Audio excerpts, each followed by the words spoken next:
Namo Bhagavate Vasudevaya. Om Namo Bhagavate Vasudevaya.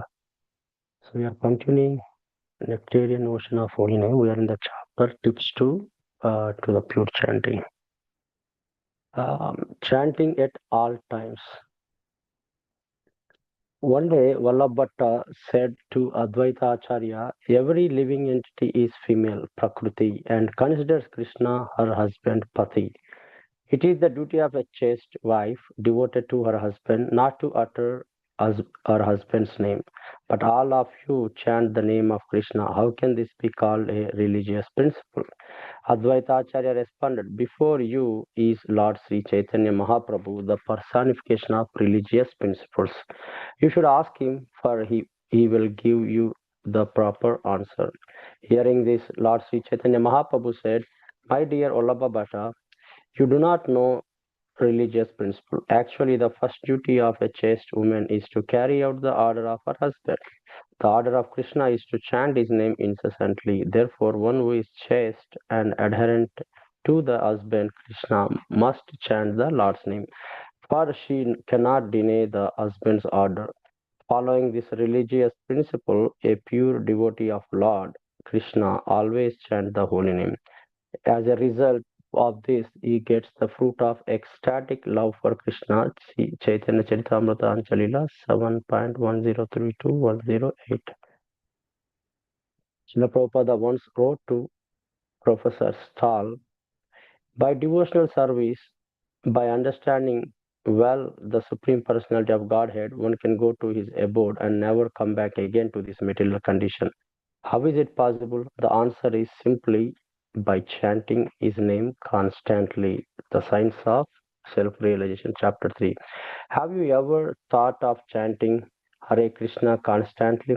Maybe sometimes when reading about it, but when it is forgotten again. Therefore, we should engrave his advice deeply into our memory. The reason why chanting constantly appears to so difficult is the lack of taste, as Srila Prabhupada explains. A devotee should be very much careful to see whether his time is being spent unnecessarily. He should ask himself, am I now engaged in Maya service or Krishna service? This is the symptom of an advanced devotee. Nama Gane Sada Ruchi. Such a devotee is never tired of chanting, singing, or dancing. The word Sada means always and Ruchi means taste. A devotee always has a taste for chanting Hare Krishna. Oh, very nice. Hare Krishna, Krishna Krishna, Hare Hare, Hare Rama, Rama Ram, Hare Hare. This is taste. Of course, this taste takes time to awaken. But when Rupa Goswami was chanting, he was thinking, I have only one tongue and 2 ears. What can I appreciate of chanting? If I could have millions of tongues and trillions of ears, then I could release something by chanting and hearing. Of course, we should not imitate him, but the devotees of the Krishna conscious movement must at least be very careful to complete their 16 rounds, their minimum amount of prescribed chanting. The teachings of Queen Kunti, chapter 20. The taste for chanting can be achieved simply by chanting more and more. Once Srila Prabhupada proudly praised his disciples, these devotees, they can chant constantly 24 hours a day. They are completely satisfied with it. Srila Prabhupada liked to see such devotees. Chanting in the morning. Morning is the best time to hold spiritual services. Srila Prabhupada writes, the time shortly after sunrise, called Brahma Muhurta, is the best time for chanting. It is recommended that a devotee rise very early and chant in a peaceful and concentrated atmosphere. If at all possible, the round should be finished before 10 o'clock a.m.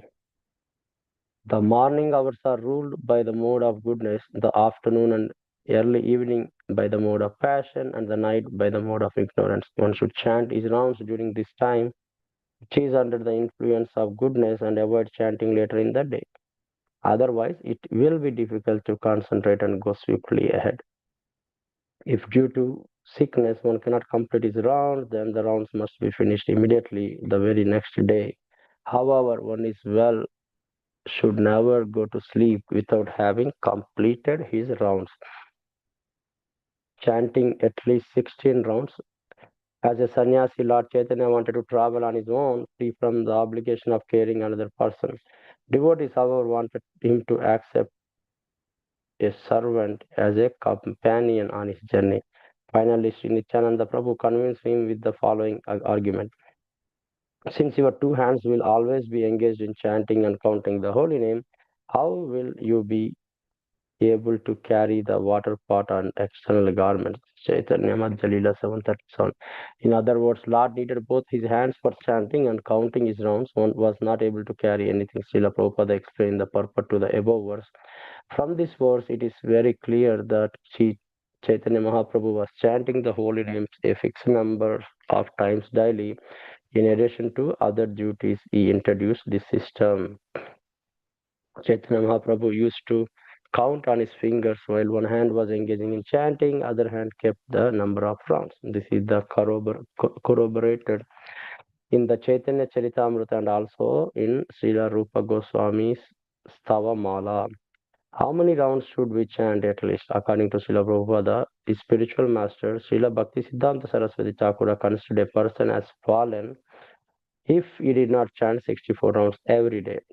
Srila Prabhupada soon realized that his Western disciples were not able to keep such a high standard and that thus mercifully instructed that we chant minimum of 16 rounds daily. Therefore, Srila Prabhupada is called Patita Pavana, the savior of most fallen souls. Therefore, the devotees in the line of Sri Chaitanya Mahaprabhu must chant at least 16 rounds daily, and this is the number of prescribed by the International Society for Krishna Consciousness. 16 rounds is about 28,000 names. There is no need to imitate Haridas Thakura, who chanted 300,000 every day, or the Goswamis, but chanting the holy name a fixed number of times daily is essential for every devotee. Srila Prabhupada explains in this in several cases. If one cannot complete the fixed number of rounds he is assigned, he should be considered to be in a diseased condition of spiritual life. This is from Chaitanya Charitamrita Anjalila 1123.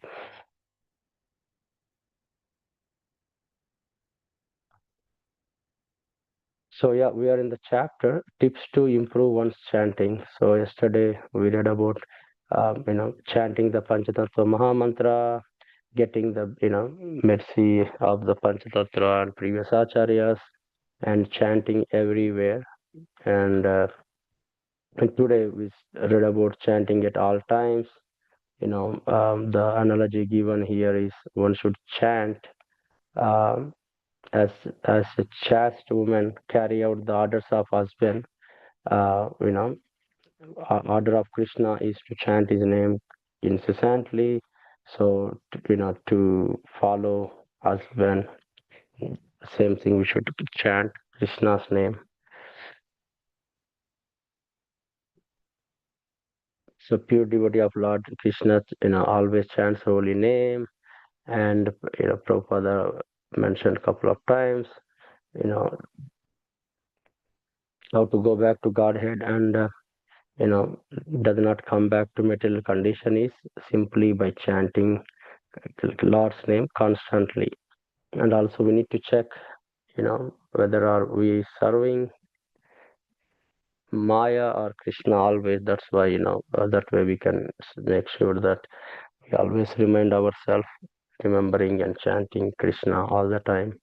And the taste for chanting can be only achieved by simply chanting more and more. And we are asked to chant minimum of 16 rounds. And Bhakti Siddhanta Saraswati Thakur Maharaj said that we have to chant at least 64 rounds, otherwise considered fallen. But Srila Prabhupada realized that in this age of Kali, and especially Western disciples were not able to keep such a high standard. He just instructed us to chant minimum 16 rounds. So I think we should stick to that minimum 16, not maximum.